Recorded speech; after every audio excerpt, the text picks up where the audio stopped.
Olá, amigos. Nossas saudações cordiais.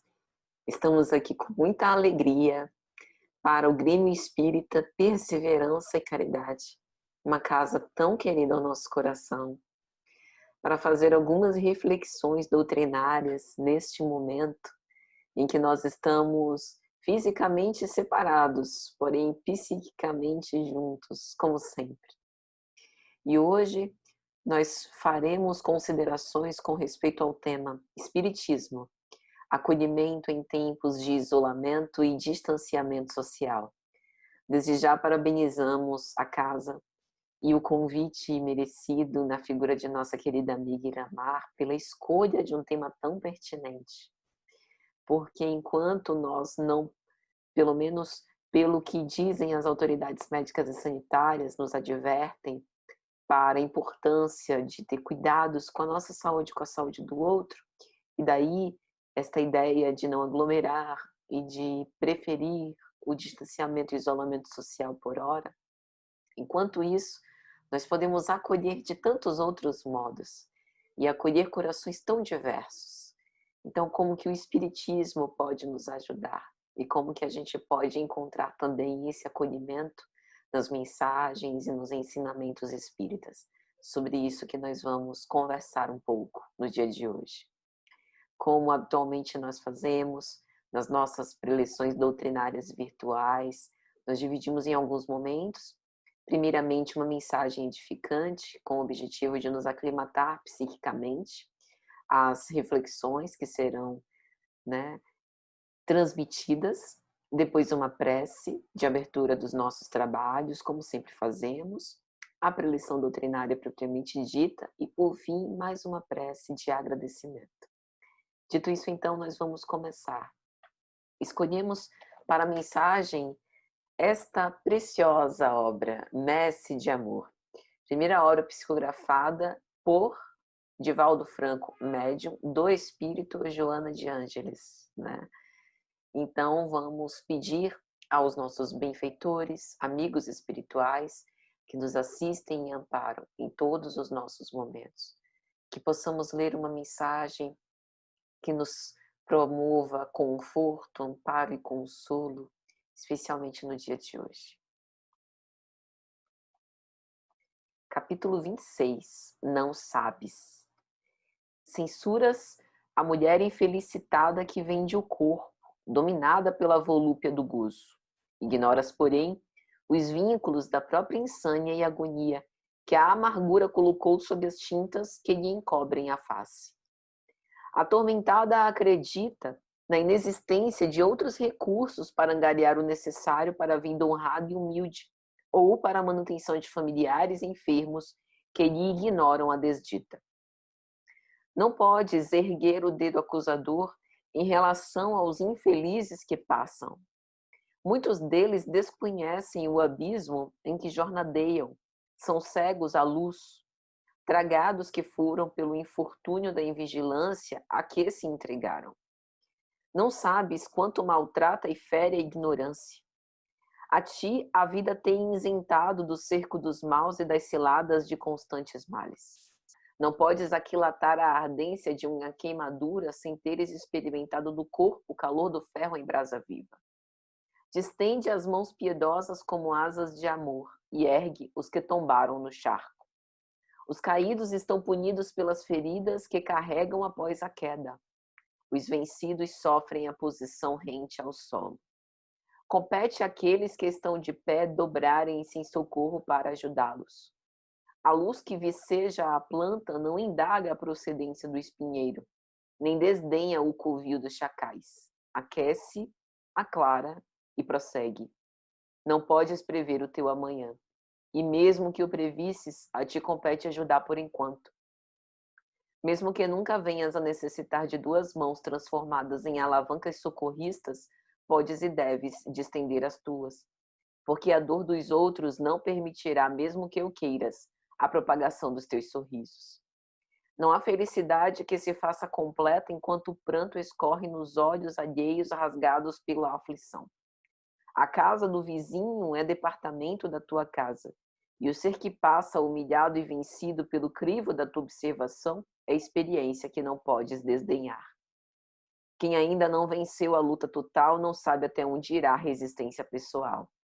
Recorda que Jesus, em recebendo a doação da pecadora, em perfumado bálsamo, não indagou quanto à procedência da essência, antes redarguiu após ligeiro colóquio: vai, e não tornes a pecar, ensejando de renovação, que se converteu em mensagem viva e atuante para todos nós.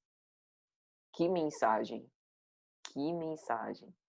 Especialmente para nós espíritas, que temos o conhecimento do Evangelho de Cristo, que somos aqueles trabalhadores da última hora, né, que estamos propagando por aí e por aqui, por dentro, né, o Consolador prometido. Que mensagem! Indicando que, de fato, a gente não consegue devassar a intimidade do outro, a gente não consegue aferir qual a intenção, quais os bastidores por trás do dito erro, e que muitas vezes, malsinando os outros, a gente se coloca numa posição do não auxílio, como se o outro não merecesse a nossa piedade, a nossa misericórdia, mas talvez o outro esteja exibindo o nosso passado esquecido, ou o nosso futuro, se a gente não cuidar e se a gente não tiver essa atenção de usar da clemência e da dita empatia, de se colocar no lugar dele, nos percebendo também igualmente frágeis. Não sabes quando a gente faz trabalho nas ruas, quantas histórias a gente ouve de pessoas que teriam onde morar, mas muitas vezes por questões íntimas, emocionais, familiares, né, optam em viver na mendicância a conviver com quem não suportam. É o que Joana nos fala sobre essas resistências pessoais. E o interessante é que quando ela fala sobre a casa do vizinho é departamento da tua casa, não entender como o mal do vizinho eu posso me ocupar, né, na minha boca do mal do vizinho, no sentido do auxílio, né? A casa do vizinho é departamento da tua casa, no sentido de que não é alguém longe que eu não preciso me importar. É também o meu irmão, né? Perante o Pai Celestial, perante Deus. E por isso eu também devo olhar, né, para estender as mãos amigas sempre que assim for possível. Que mensagem! Então vamos orar, meus amigos. Senhor Jesus, Pai de misericórdia sem fim, nós te agradecemos pelo teu amor e tua bondade, hoje, agora e sempre. Muito obrigado, Senhor, pelo teu amor, pela tua paz. Inspira-nos no caminho do bem, em especial nesses dias tormentosos e tumultuados que vivemos, a fazer sempre a tua vontade no máximo das nossas possibilidades. Ajuda-nos a nos ater àquilo que é essencial na tua mensagem. Ajuda-nos a interpretá-la com fidelidade e não conforme nossos caprichos. Abençoa todos estes que estão conosco neste momento e os seus familiares. Aplaca todas as nossas dores e nos dá forças para seguir, não obstante as dificuldades. Vem ter conosco, mestre amigo. Que a tua presença esteja sempre entre nós, hoje e pela eternidade. Que assim seja. Então, amigos, vamos lá. Espiritismo, acolhimento em tempos de isolamento e distanciamento social. Para começar, nós poderíamos pensar numa pergunta. Por quê? O Espiritismo é o Consolador prometido. E como nele nós podemos ter o acolhimento necessário nestes tempos de isolamento e distanciamento social? Bom, nós já estamos há muitos meses de pandemia. O coronavírus é um aguilhão invisível que mostrou que nós não temos o controle de tudo, que recordou que o nosso tempo neste planeta, pelo qual a gente passa, porque nós não somos da Terra, nós passamos pela Terra como escola-hospital para tratar das nossas próprias mazelas, das nossas questões, para ajudar com o nosso progresso moral, intelectual, progresso material do planeta, para que nós possamos ter atenção às experiências e, com base nelas, extrair o aprendizado necessário para que a gente possa passar pela Terra, retornar à Terra, se assim estiver nos desígnios supremos, ou continuar a nossa caminhada ascensional em outros orbes, com os quais nós estejamos sintonizados e que nos ofereçam outras lições que nós precisaremos empreender. Então, este planeta que nos abriga está sendo submetido a uma prova, uma expiação coletiva. E esse flagelo nos acercou a todos, todos fomos atingidos. Porém, a forma como nós reagimos, pensamos, reflexionamos e nos conduzimos em decorrência da presença deste aguilhão é sumamente particular. Porque subjetivamente nós somos diferentes e isso implica que nós temos as nossas crenças, as nossas ideias, as nossas posturas, os nossos comportamentos, os nossos modos de pensar, as nossas convicções.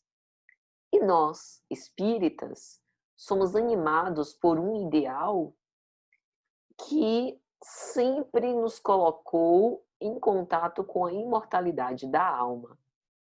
A gente ouve sobre isso em palestra, lê sobre isso em livros. Este livro, de que peguei essa mensagem edificante do inicial, é escrito por um espírito imortal. Na verdade, por dois.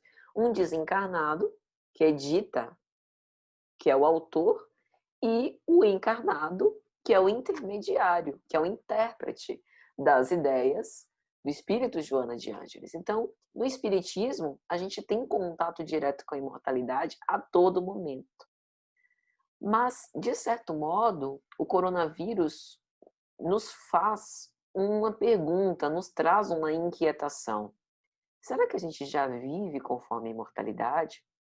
É fato que nós já estamos nessa situação de isolamento e distanciamento que, desde o início, as autoridades médicas e sanitárias apontaram como o único recurso possível e acessível a todos, a fim de que a gente pudesse passar por essa pandemia com uma espécie de mitigação de danos, uma contenção de danos, né? Sem o isolamento e distanciamento, as repercussões seriam inomináveis, muito piores.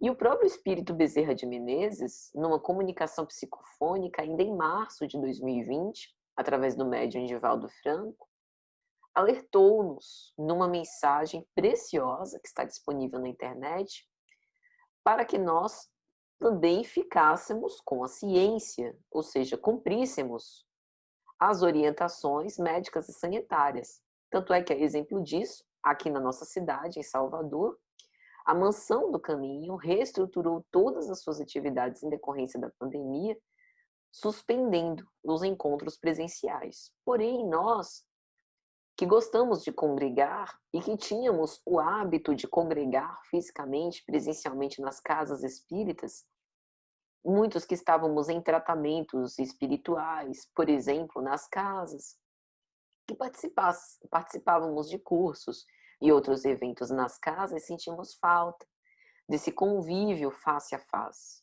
Até porque grande parte de nós moramos por livre iniciativa ou por força das circunstâncias sozinhos.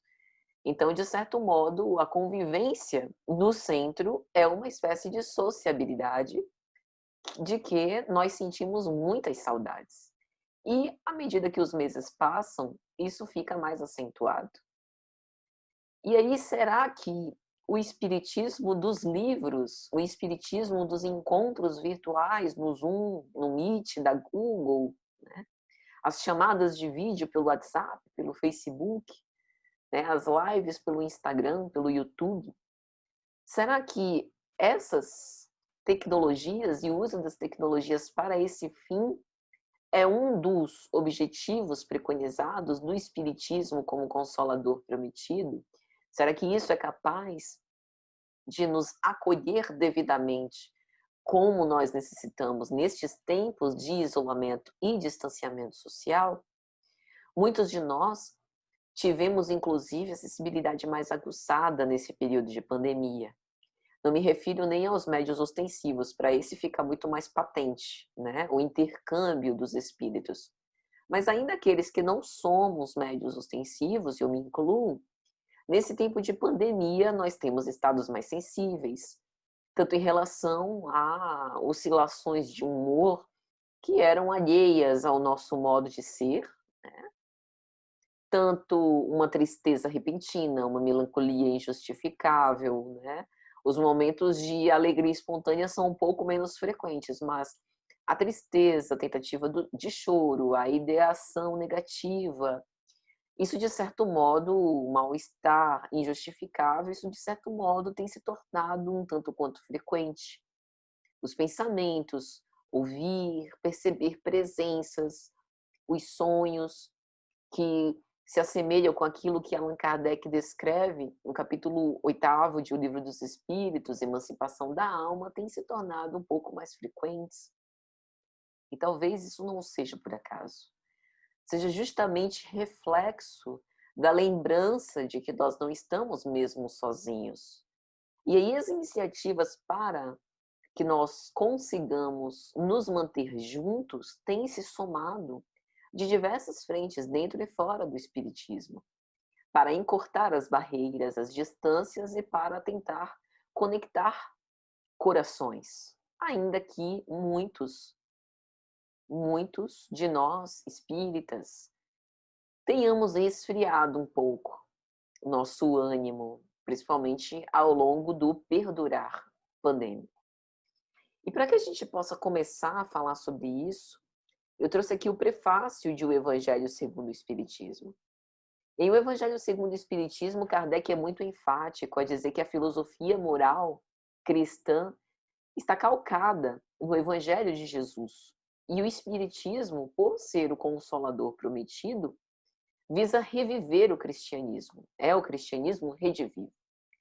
No primeiro parágrafo da mensagem do prefácio, em que Kardec coloca, insere uma mensagem atribuída ao Espírito de verdade, e a gente vai ter condição de hoje falar um pouco sobre este nome. Logo no prefácio, o Espírito de verdade começa dizendo: os Espíritos do Senhor, que são as virtudes dos céus, qual imenso exército que se movimenta ao receber as ordens do seu comando, espalham-se por toda a superfície da terra. E semelhantes a estrelas cadentes, vêm iluminar os caminhos e abrir os olhos aos cegos. Abrir os olhos aos cegos tem tanto sentido de revelação para as verdades divinas, como Deus veio se revelando ao longo dos tempos às criaturas humanas, primeira revelação pela lei de Moisés, segunda revelação pelo Evangelho de Jesus, terceira revelação pelo Espiritismo, quanto também abrir os olhos aos cegos para fazer o descortinar das nossas ilusões, para que a gente possa colocar os nossos olhos para dentro e se reconhecer egoístas, orgulhosos, melancólicos, ainda duelando, vingativos, rancorosos, para que a gente possa perceber o quanto que ainda carecemos da própria caridade para conosco, o quanto que carecemos de indulgência, o quanto que somos ainda negligentes em relação ao dever que devemos cumprir. Abrir os olhos significa despertar, despertar para um mundo novo, tanto para o reconhecimento dos nossos equívocos e também das nossas virtudes, quanto o reconhecimento dos potenciais de iluminação que nós temos para fazer um mundo íntimo melhor, em primeiro lugar, e depois construir do lado de fora um mundo melhor.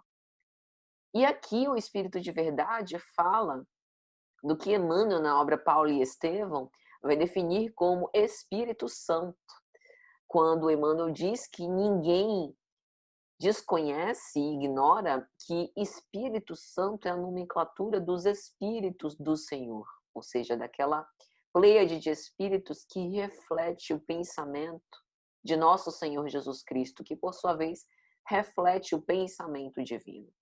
E aqui o Espírito de Verdade fala algo análogo, que os Espíritos do Senhor, que são as virtudes dos céus, ou seja, que são os espíritos que fazem a vontade de Deus, qual o imenso exército, e agora não mais o exército que pega em armas, mas o exército que usa da bondade, que usa da benevolência, que usa da clemência, que usa da piedade, se movimenta ao redor do orbe, ao comando divino, por toda a superfície da Terra.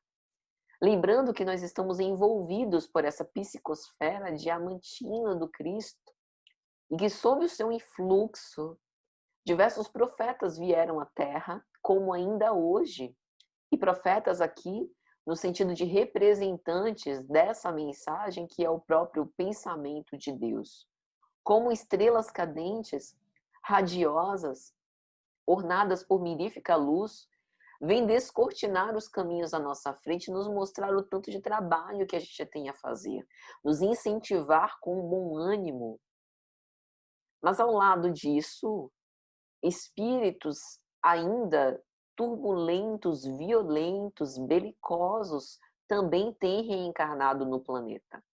Como, aliás, nós também somos, guardadas as devidas proporções. Herdeiros de nós mesmos, nós ainda conservamos crueldade, conservamos ignorância, rudeza, conservamos belicosidade.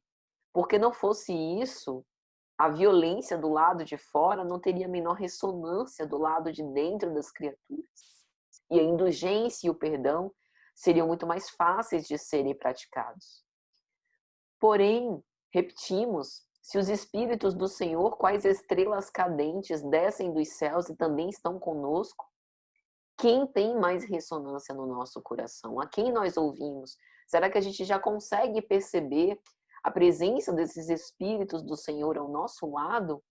Ou será que as nossas lentes escuras, ainda de cegos, só conseguem perceber o lado ruim, não o lado da fraternidade, o lado da recuperação, o lado da solidariedade, do amor ao próximo, da caridade e da bondade também sendo feito? E aí o Espírito de Verdade continua dizendo: eu vos digo em verdade que são chegados os tempos em que todas as coisas hão de ser reestabelecidas no seu verdadeiro sentido, para dissipar as trevas, confundir os orgulhosos e glorificar os justos. Tudo isso está em processo. O Espírito de Verdade, nessa mensagem que foi publicada lá no século XIX, fala da transição planetária, que não começou agora. Então, nesta época, ele já fala dos tempos que são chegados, em que o mal e o bem, nessa figura dicotômica, precisará conviver para que a nossa capacidade de decisão também precise operar. O que nós escolhemos? Escolhemos perseverar no caminho do erro ou escolhemos um novo caminho? Qual o sentido da vida, do existir, do caminhar? Será que nós estamos também trabalhando para dissipar essas trevas? Ou nós estamos contribuindo para que elas se adensem? É bem verdade que esta recompensa e essa glorificação dos justos não será para agora.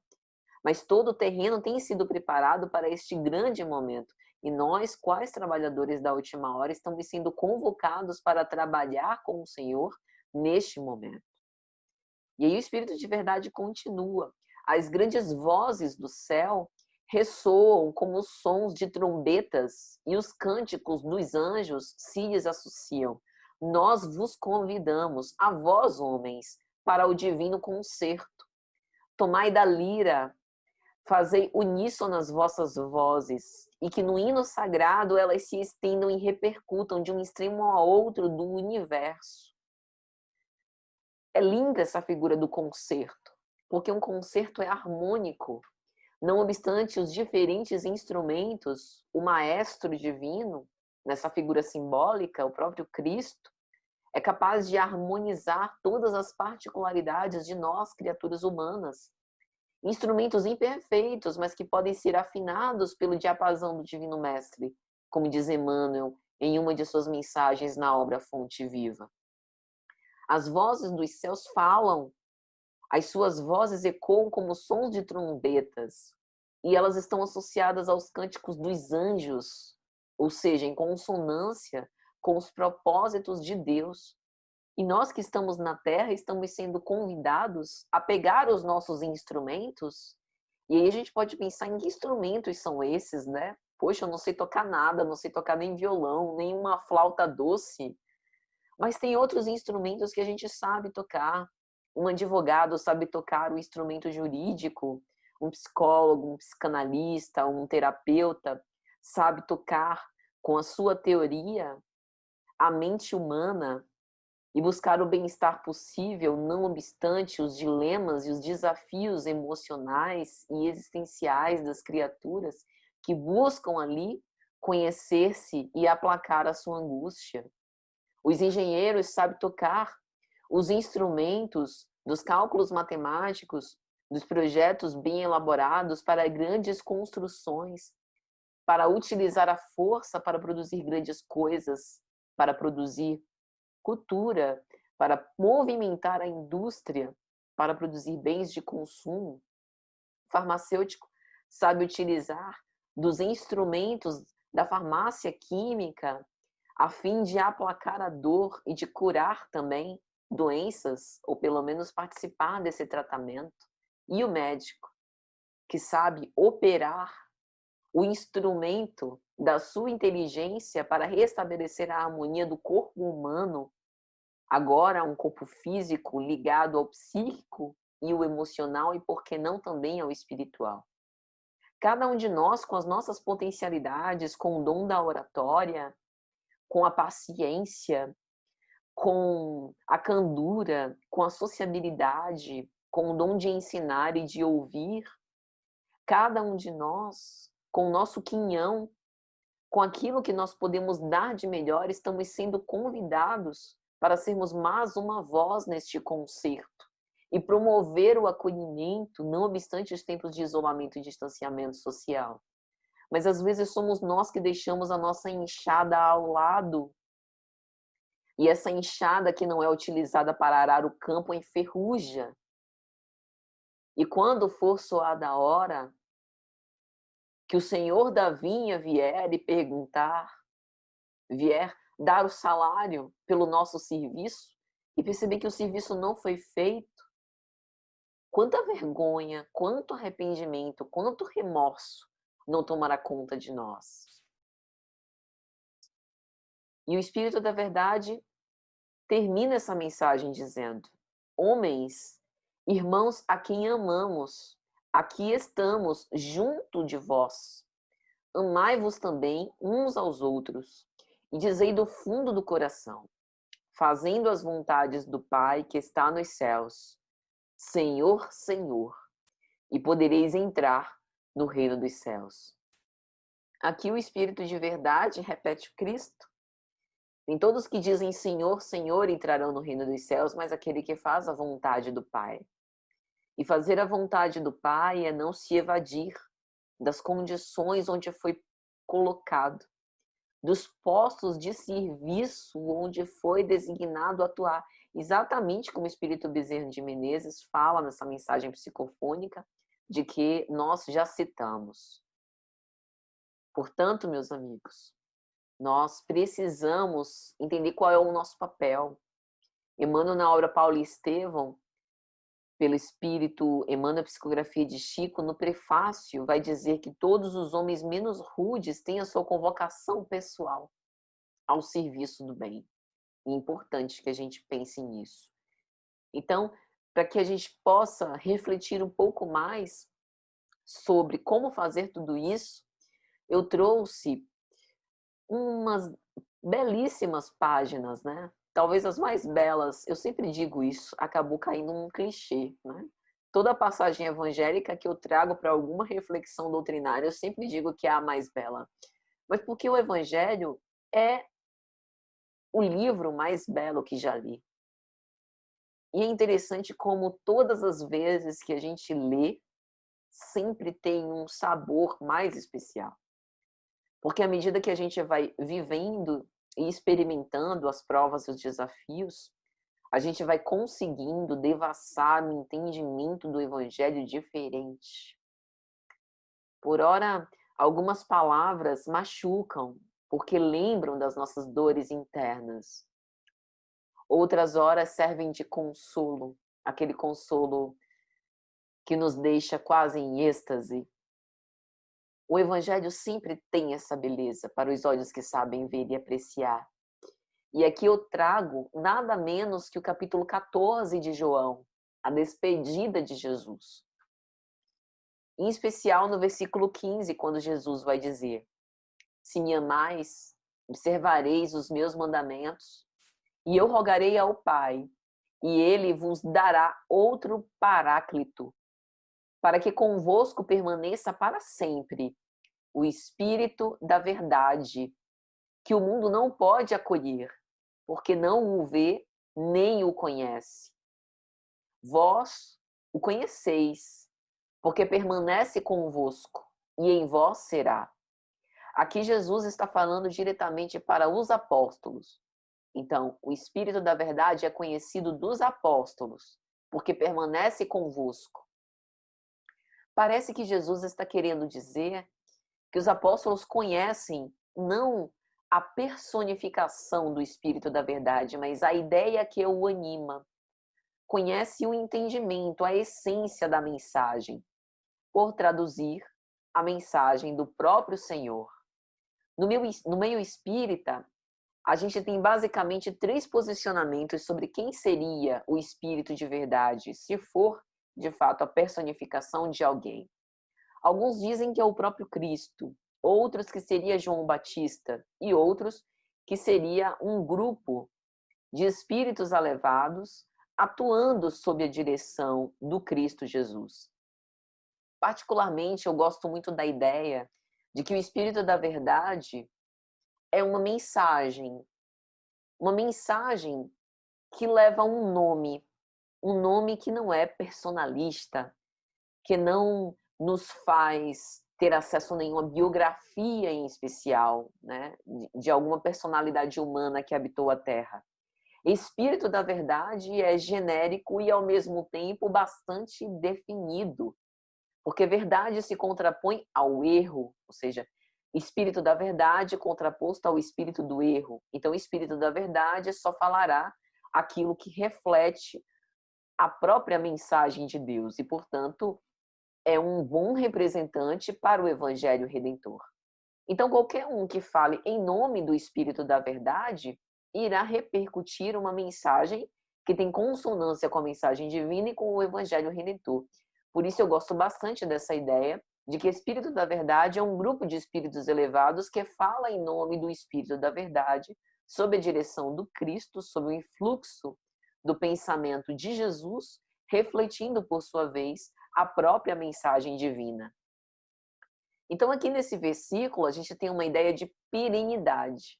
O Espírito da Verdade, como Paráclito, permanecerá conosco para sempre. Ou seja, nós temos sempre a presença deste Evangelho Redentor nas almas imortais daqueles que falam sobre o Evangelho Redentor. E talvez, com o tempo, nós também nos integremos ao Espírito da Verdade, como se fôssemos este coro que vai falando em nome do Evangelho e que vai afinando as ideias em consonância com o Evangelho, a ponto da gente também lá na frente, ser um desses representantes para falar em nome do Espírito da Verdade. Então, parece bem uma ideia. O termo paráclito é importante que a gente defina, porque ele apareceu no texto. Ele vem do grego parakletos, que pode significar aquele que consola, aquele que encoraja, aquele que reanima, aquele que revive, aquele que intercede. Daí a ideia do advogado de defesa como um defensor numa corte.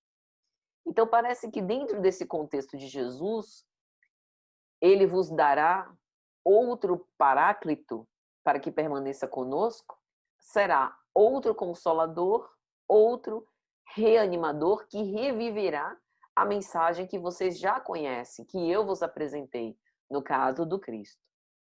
Além de o prefácio em O Evangelho segundo o Espiritismo, o Espírito da Verdade, ou o Espírito de Verdade, tem outras mensagens no mesmo livro. Capítulo 6º, o Cristo Consolador, Advento do Espírito de Verdade, tem 4 mensagens, 1860, 1861, 1862, 1863, e no capítulo 20, Os Trabalhadores da Última Hora, e tem 5, Os Obreiros do Senhor, uma mensagem de 1862. E todas essas mensagens do Espírito de Verdade, eu trouxe para essa reflexão nossa de hoje, porque elas falam sobre acolhimento.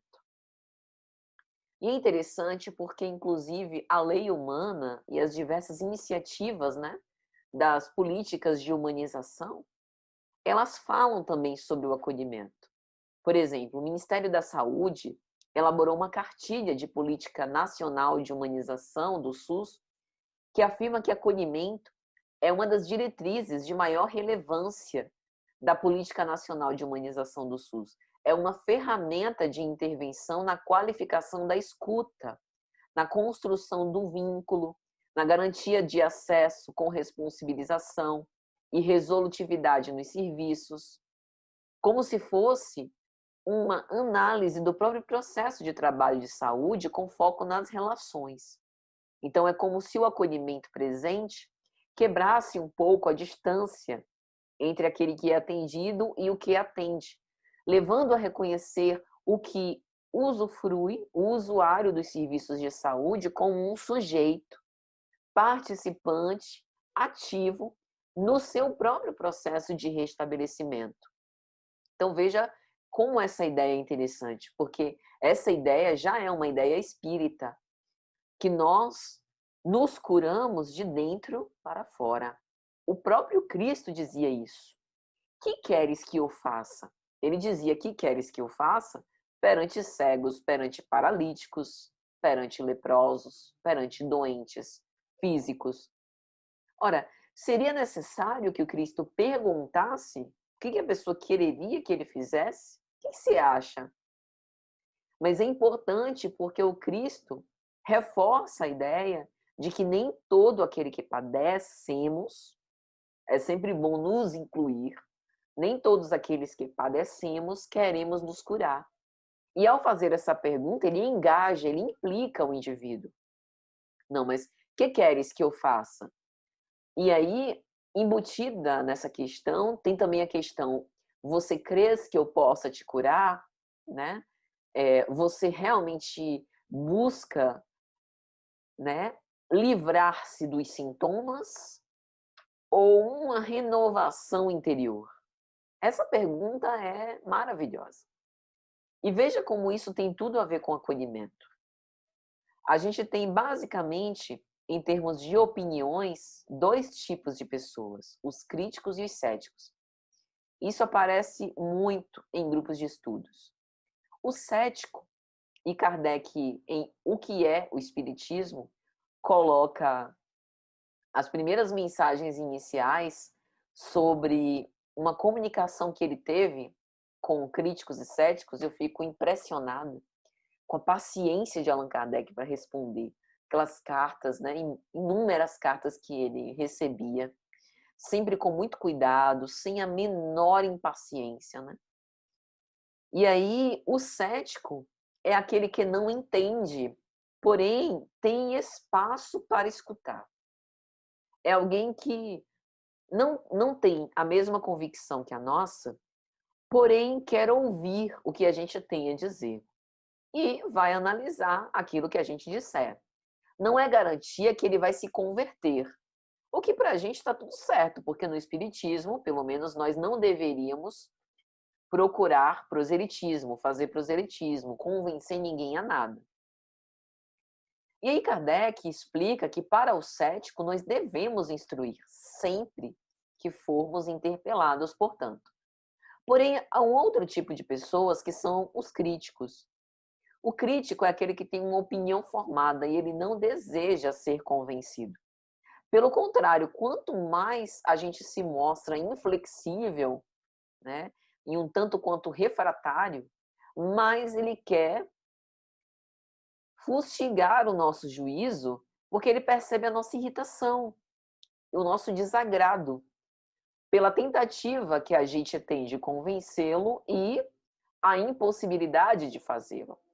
Em relação aos críticos, qual era a postura de Kardec? Ouvia, tinha piedade, carinho, respeito, mas deixava cada qual com sua própria convicção. E o trabalho termina aí. Então é importante também, porque em nome do acolhimento, em tempos de isolamento e distanciamento social, nós também vemos ressurgir conflitos. E essas pessoas podem aparecer nos nossos grupos, nas nossas casas, né? Não é que a pessoa só queira bagunçar, ela está em conflito. E às vezes ela gerando conflito do lado de fora, ela acaba dando um sinal de como que ela está desorganizada do lado de dentro. Então, no fundo, é uma pessoa que está precisando de ajuda. Mas a ajuda e o acolhimento que a gente pode dar não é de tentar convencê-la, dizer que ela precisa abandonar todas as convicções dela e a partir de agora ser uma espírita, né? Padrão codificação kardeciano, para que isso a livre de todos os problemas. Pode ser que não seja a solução para ela. E a gente precisa ter bastante clareza sobre isso. O espiritismo é um dos caminhos. Fora da caridade não há salvação, não fora do espiritismo. Às vezes a gente esquece isso. E aí a gente quer moldar todo mundo à nossa própria imagem, né? Porque deu certo para mim, dará certo para todas as pessoas da humanidade. Não, há diversas religiões. E, inclusive, entre ateus não religiosos e não religiosos, né? Porque também tem não religiosos que não são ateus, a gente vê muita solidariedade e fraternidade sendo feita. Caridade. Tá tudo certo. Né? Então é importante também que a gente entenda que o acolhimento nesses casos é a escuta isenta. A escuta isenta. Respeitar que a pessoa tenha a sua convicção, porém, se, por exemplo, ela participa de um grupo de estudos espíritas, ela saiba, olha, o objetivo deste grupo são estudos espíritas. Então, aqui a gente vai falar sobre espiritismo. Se te interessam outros temas, talvez seja melhor procurar outros grupos não espíritas em que você possa posicionar-se livremente. Mas aqui, infelizmente, nós temos uma linha a ser seguida, uma essência para ser colocada como diretriz dos nossos trabalhos. E talvez, em certo ponto, isso não se compactue com o seu desejo nesse momento. De uma forma bem tranquila e sem afetação. Né? Embora não seja um desafio fácil. Mas é um desafio que precisa ser enfrentado com serenidade. Uma outra coisa interessante que a gente pensa sobre acolhimento nesses tempos de isolamento e distanciamento social, e é uma discussão que eu pouco vejo em cenários espíritas, é que assim, a gente não pode fechar os nossos olhos para as diversidades das expressões da sexualidade, para a diversidade das expressões de gênero, identidade e expressão de gênero, para além do sexo biológico. Essas pessoas, que são pessoas que estão encarnadas num corpo físico e que não necessariamente estão passando por transtornos, não necessariamente estão em conflitos, são indecisas, porque às vezes a gente tem essa postura de considerar o não normal E aí, para a nossa sociedade, que é preconceituosa, o normal faz parte de um seleto grupo de pessoas que têm uma determinada orientação sexual e uma determinada identidade de expressão de gênero, esquecendo da multiplicidade e da diversidade de tudo mais. Em nome desse não normal, aí a gente coloca a pessoa numa outra classificação daquilo que foge do que é o normal, do que eu consigo operar. E onde é que fica o acolhimento? Principalmente agora, em tempos de isolamento e distanciamento social, para o diferente do dito normal. É importante a gente pensar sobre isso também. Então, aqui eu estou falando de LGBTQIA+. Essa é uma sigla que é utilizada, e aqui dentro a gente reúne lésbicas, gays, bissexuais, transgêneros, transexuais, travestis, queers, não binários, intersexuais, assexuais, pansexuais. Trocando em miúdos, espíritos imortais, encarnados, como todos nós. Então é importante que nós, como imortalistas, possamos ter essa visão, que independente dessas siglas e da forma de expressão, identidade e orientação sexual, expressão sexual, essas pessoas, né, esses espíritos encarnados, eles têm risco aumentado de suicídio. Não é porque eles têm um conflito por terem essa expressão ou identidade, né? Ou orientação, não. É por causa do preconceito que eu tô falando. Não aceitação, por falta de acolhimento. Então, às vezes, eles não têm acolhimento nas famílias, no cenário cultural onde estão, ouvem falar da proposta espírita de amor, de caridade, né? De fazer o bem ao próximo, da parábola do bom samaritano, da compaixão, do entendimento, a visão de que todos somos espíritos, né? De que nos coloca no mesmo roldão, e vão procurar a casa espírita. Chegando lá, qual é o acolhimento que eles têm? Aqui eu estou falando procurar casa espírita, entenda, nesses tempos de pandemia, não bater na porta lá do centro, mas procurar um WhatsApp, um direct no Instagram para entrar em contato de algum modo. Como é que a gente acolhe? Do mesmo modo que a gente acolhe todo mundo, com naturalidade. Porém, entendendo que por conta do preconceito, como disse, risco aumentado de suicídio, risco elevado de violência, conflito, constrangimento pela não aceitação, muitas vezes, não raro, né? A parte do estigma de diagnóstico, se for o caso de transtorno ou não, de conflito ou não, não é papel da casa espírita. O papel da casa espírita é de entender que é um espírito em provas que tem as suas lutas para além dessas questões. Porém, em algum momento essas questões podem aparecer, porque tem a ver com a experiência. E a gente precisa ter bastante amor no coração para poder acolher tudo isso.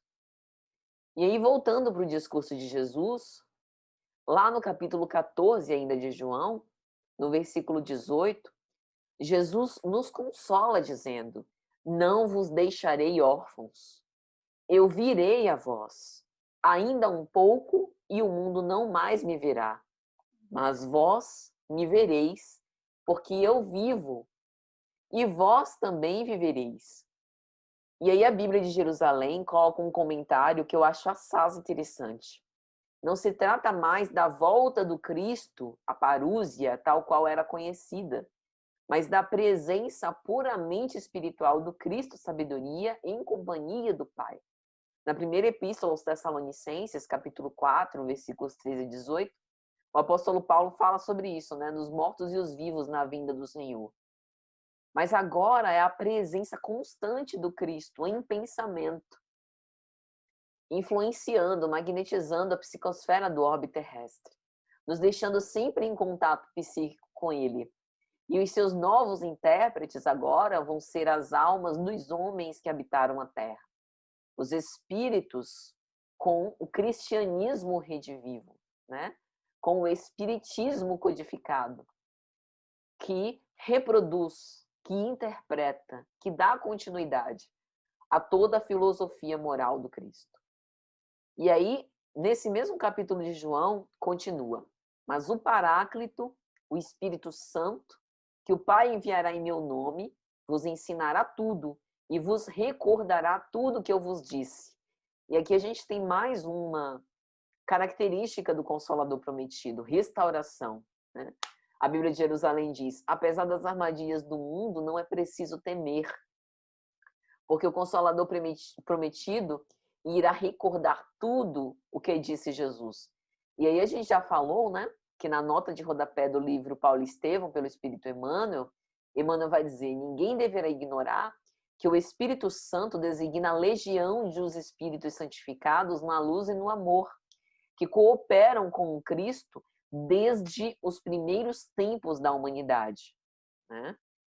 E aí Jesus termina o capítulo 14 dizendo: deixo-vos a paz, a minha paz eu vos dou, mas eu não vou lá dou como o mundo a dá.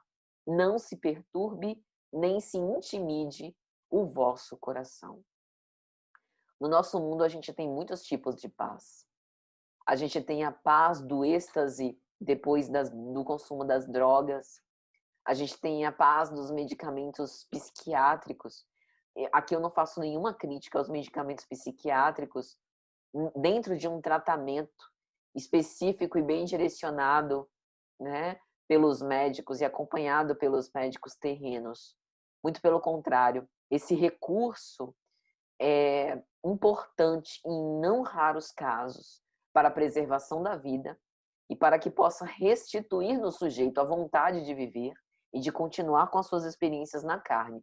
Mas aqui eu estou falando principalmente na automedicação, principalmente de remédios para dormir, né, que não deveriam ser usados sem prescrição, né? A gente tem a paz dos agentes escravocratas. Eu adoro essa expressão de Joana de Ângeles Espírito, né? Esses agentes escravocratas podem ser desde a comida, ao sexo, ao dinheiro, ao poder, à fama, à beleza, né? A própria vaidade humana, que nos deixam escravizados.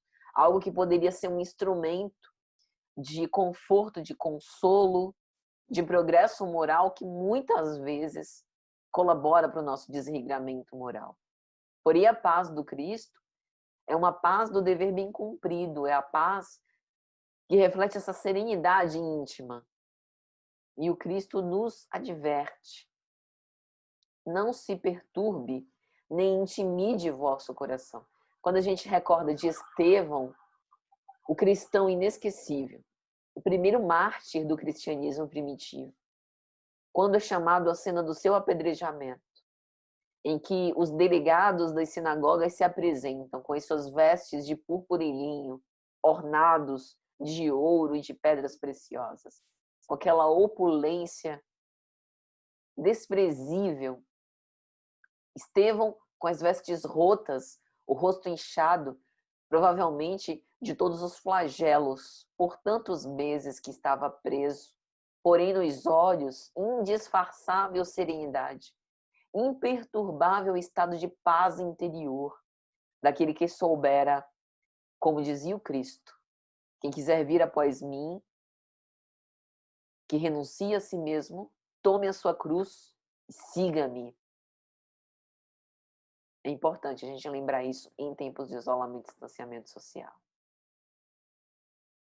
E aí, minha gente, acolhimento, pelo dicionário, a gente tem que dar acolhida, hospedar, receber, atender, dar ouvidos, aceitar, tomar em consideração.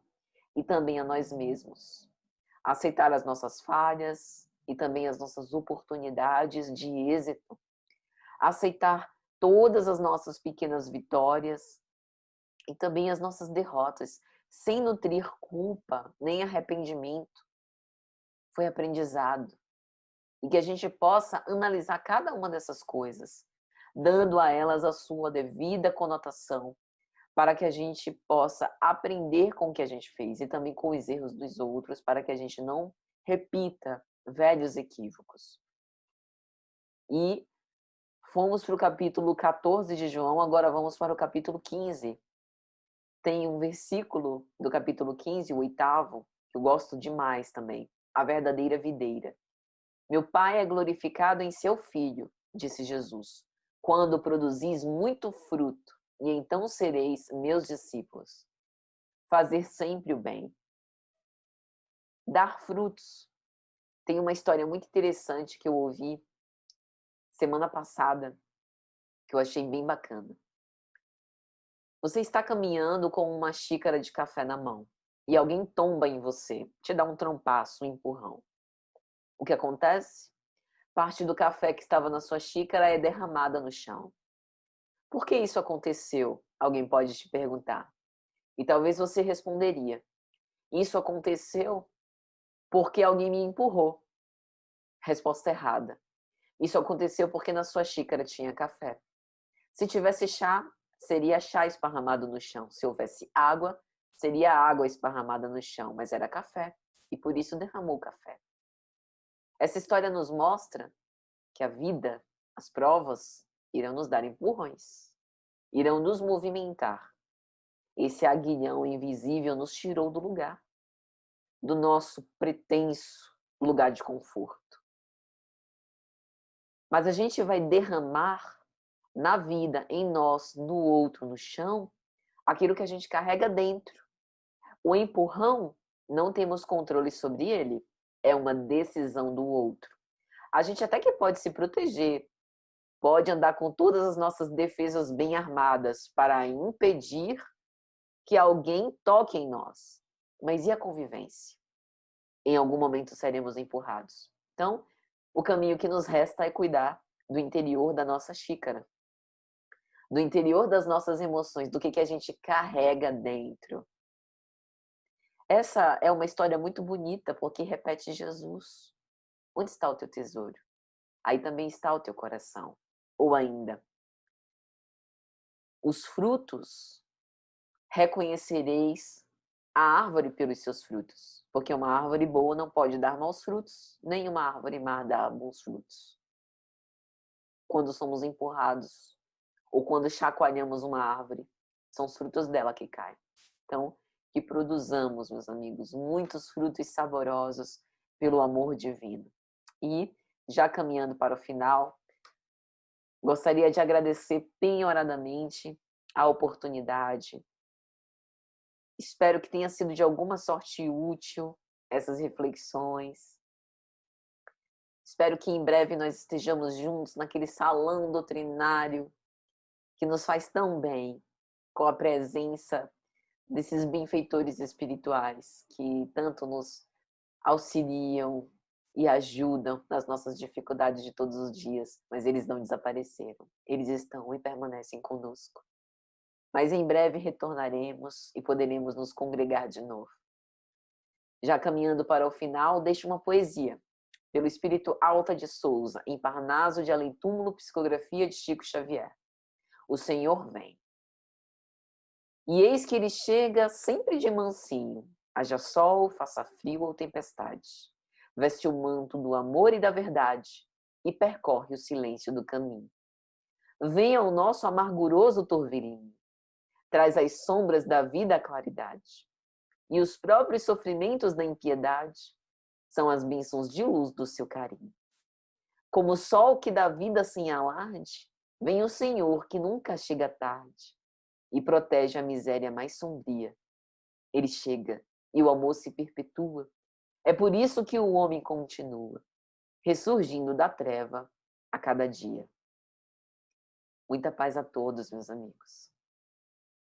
Vamos orar.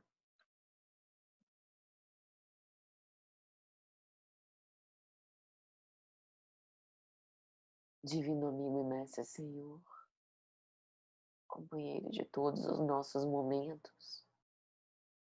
Nós te agradecemos pelo teu amor e tua paz, pelas inspirações amorosas e sábias, pelas bênçãos. E te pedimos neste momento, abençoa todos aqueles que estão conectados em pensamento conosco, que necessitam do conforto e do consolo da tua mensagem, meu Senhor Jesus. Permanece conosco hoje e sempre, e que nós possamos sentir os sublimes desígnios, as irradiações cariciosas que caem do alto, possamos dar proveito e coletar bem no interior do nosso coração. Vem ter conosco, hoje, agora e sempre. Que Deus seja sempre louvado. Que assim seja, meus amigos. Até a próxima, se Jesus permitir.